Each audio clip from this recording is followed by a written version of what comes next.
It was time for lunch. I opened my brown bag to reveal the day's menu. A frozen orange drink, apples and cheese, and a chicken salad sandwich on white bunny bread. Wet and cold from lying on top of my frozen drink all morning. Growing up in New Orleans, this was my lunch in elementary school most days. Our school did not have a cafeteria, so lunchtime typically did not come with surprises. The only exception was what my classmates brought in that day, as periodically someone had an enticing treat worth trading for. Unpacking our lunches in the classroom that day, my eyes searched the room for something sweet. Anything sweet. Coming from a home where the most sugary thing in the kitchen consisted of a banana or a box of Raisin Bran, I was craving something chocolate, preferably processed. My eyes landed on Jeremy Bordeaux's Little Debbie's Swiss rolls across the aisle from me. I was up to deal. Maybe a trade for my apples and cheese? An announcement over the intercom suddenly interrupted my sales pitch. Attention third graders! We have this month's winner of the third grade paper drive. And the winner is Mrs. Landry's homeroom classroom B. Congratulations! You won a free pizza party or one item of up to $30 of your classroom's choice. Never win. They always win. We'll never get a pizza party.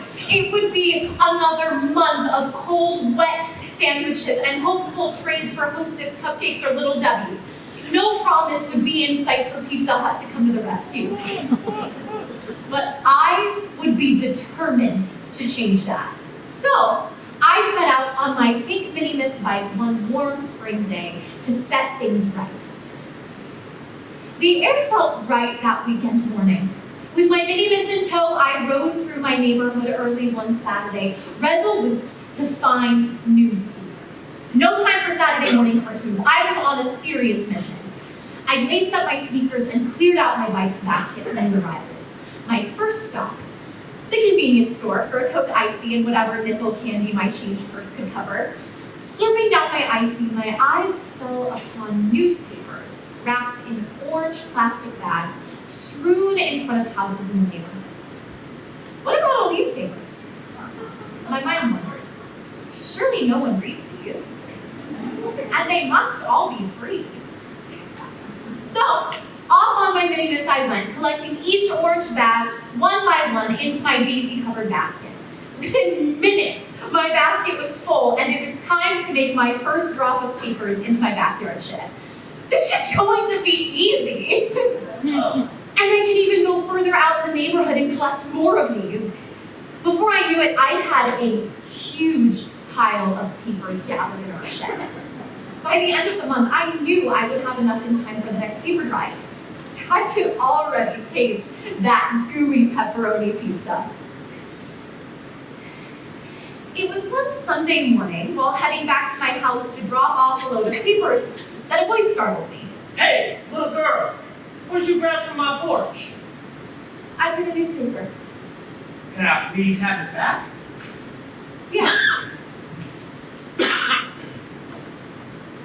Thank you. You can have it after I read it. Oh, no. Should I not be taking these papers?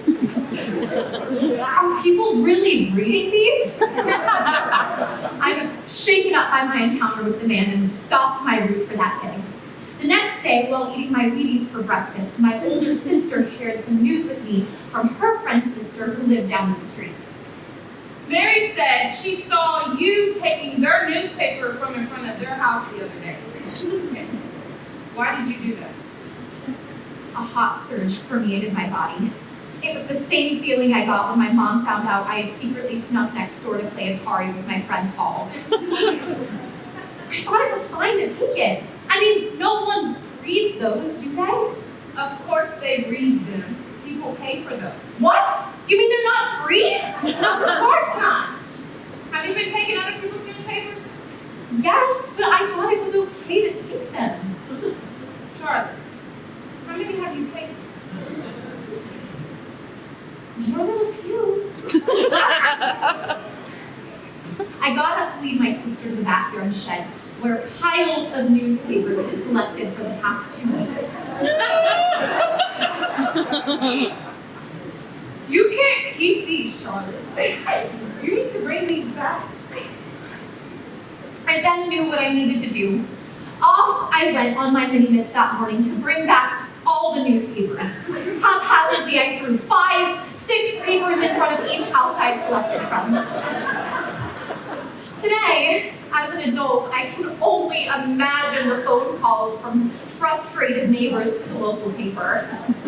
Why am I just getting my newspapers from last week? What kind of an operation are you running? And why is this little girl suddenly delivering my newspaper? My 3rd grade class didn't win the paper drive that month, but we did eventually win in May. In lieu of a pizza party, our homeroom teacher, Mrs. Margaret, decided to use the winning money to buy our classroom something else. A new broom.